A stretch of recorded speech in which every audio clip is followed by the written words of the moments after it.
Hi అండి, welcome back to my channel start my recipe. ఈరోజు మనము మలక ఉలవల కూర చేసుకుందాము. మలక ఉలవల కూరకు ఏమేమి కావాలో చూసేద్దామా.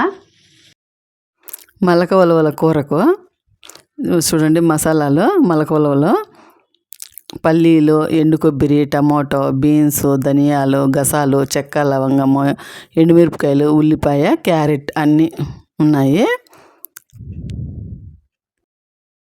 చూడండి ఇప్పుడు మసాలాలు ఫ్రై చేసుకుందాం. మనమైతే ఇప్పుడు ధనియాలు ఒక్కొక్కటిగా ఫ్రై చేసుకోవడం వల్ల మంచిగా ఫ్రై అవుతాయి, కర్రీ అనేది టేస్ట్ బాగుంటుంది. ఇప్పుడు ధనియాలు ఫ్రై అయినాయి కదా, ఇప్పుడు మనం అందులో ఎండు కొబ్బరి చిన్న చిన్న ముక్కలుగా కట్ చేసుకున్నాను, ఫ్రై చేసుకుందాము. ఎండు కొబ్బరి ఫ్రై అవుతుంది కదా, ఇప్పుడు మనం అందులో పల్లీలు ఫ్రై చేసుకుందాము. ఇలా ఒక్కొక్కటే వేసుకుంటేనే చాలా బాగుంటాయి. ఇప్పుడు అందులో ఎండుమిరపకాయలు సన్నన్న మంట మీద ఫ్రై చేసుకుంటూ ఇలా కలుపుకుంటూ ఉందాము. చూడండి ఫ్రై అయినాయి కదా. ఇప్పుడు మనం అందులో గసాలు, చెక్క, లవంగము, ఒక ఇలాచి వేసుకున్నాము. ఫ్రై అయిపోయినాయి. చూడండి నేను స్టవ్ ఆన్ చేసుకొని గిన్నె పెట్టుకున్నాను. గిన్నె హీట్ ఎక్కింది. ఇప్పుడు నేనైతే ఈ కర్రీకి అయితే పల్లీ నూనె వాడుతున్నాను. చూడండి పల్లీ నూనె వేయడం వల్ల టేస్ట్ బాగుంటుంది అనేసి ఆయిల్ హీట్ ఎక్కింది కదా, అందులో ఇప్పుడు ఆవాలు చుట్టుపట్టలాడుతున్నాయి. కొత్త వాళ్ళు ఎవరైనా నా ఛానల్ చూస్తున్నట్లయితే సబ్స్క్రైబ్ చేయండి, లైక్ చేయండి. ఇప్పుడు మనం అందులో ఉల్లిపాయ ముక్కలు వేసుకున్నాం కదా, అందులోనే కరివేపాకు వేసుకుందాము. కరివేపాకు, ఉల్లిపాయ ముక్కలు, అందులోనే అల్లం వెల్లుల్లి పేస్టు ఒకసారి బాగా కలుపుకుందాము. అల్లం వెల్లుల్లి పేస్ట్, ఉల్లిపాయలు పచ్చివాసన పోయేదాకా. అల్లం వెల్లుల్లి పేస్ట్ బాగా ఫ్రై అయితే మంచి స్మెల్ అనేది కర్రీకి అయితే వస్తుంది. చూడండి ఫ్రై అయిపోయింది. ఇప్పుడు మనం అందులో క్యారెట్ ముక్కలు వేసుకుందాము. చూడండి చిన్న చిన్నగా కట్ చేసి పెట్టుకున్నది బీన్స్ వేసుకుందాము. కట్ చేసి పెట్టుకున్న బీన్స్ వేసుకొని ఒకసారి బాగా కలుపుకుందాము. ఇవి ఆయిల్లోనే ఫ్రై అయితే చాలా బాగుంటుందని నేనైతే ఆయిల్లోనే ఫ్రై చేస్తున్నాను. కలుపుకున్నాం కదా, ఇప్పుడు మనము అందులో తగినంత సాల్ట్ వేసుకుందాము. సాల్ట్ వేసుకున్నాం కదా, అందులోనే టమాటా ముక్కలు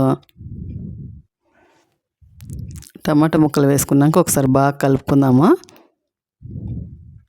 టమాటా ముక్కలు, క్యారెట్, బీన్స్ ఫ్రై అయ్యేకి ఒక 5 నిమిషాలు ఫ్రై కానిద్దాము. చూడండి ఫ్రై అయినాయి.